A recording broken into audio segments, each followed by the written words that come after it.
Here are three early bets for college football week 2. First up, Michigan is undervalued against Texas at plus 6.5. Quinn Ewers did not put up elite type numbers last season. He obviously has all the talent in the world, but he only had a PFF passing grade of 85.6, and he was also only really good in play action situations.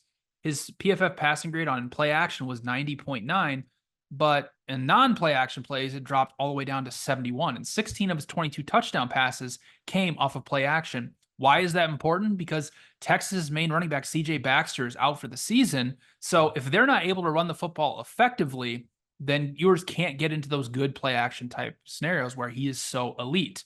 Also, Texas's run D was really good against Fresno State. They only allowed 9 total rushing yards, and they should be able to give Texas offensive line a lot of fits here because it's the same scheme under Wink Martindale as it has been under previous defensive coordinators. The key here is, can Michigan run the football, which I think they can.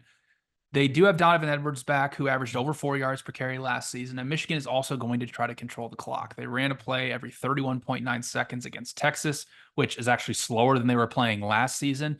And Texas lost both of its starting nose tackles to the NFL. So Michigan could have some success running the ball. But the big thing here is the line movement.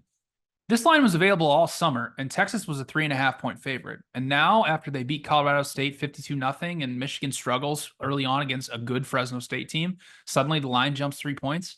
I don't agree with it. So I like Michigan at plus 6.5. Next up, Washington should blow out Eastern Michigan. There's not a lot to like about this Eagles offense. You have Cole Snyder, a quarterback who's making his second stop in the MAC after spending the last 2 seasons at Buffalo, where he only averaged 5.7 yards per attempt. And out of the 200 quarterbacks that attempted at least 50 passes last season, he was 188th in EPA per pass. The running back room is very inexperienced. The wide receiver room from last season got completely gutted. So there's just really not a lot to like about Eastern Michigan offensively. Washington isn't a year zero type of situation with Jed Fish, but they do have some really good transfers. Will Rogers comes over from Mississippi State after playing an air raid and putting up over 11,000 career passing yards.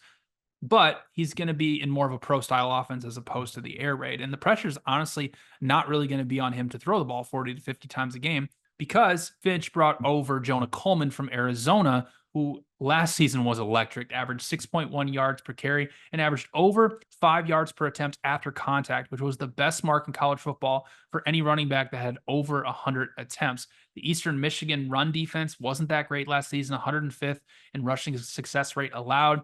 They lost 2 starters on the defensive line, and their linebacking core got completely gutted. So this is a really good matchup for Washington, and they really should blow out Eastern Michigan here at home, who has to travel all the way from Amherst to Seattle. So I like the value on Washington at minus 24. Next up, Sam Houston State may be a little undervalued against UCF in Orlando.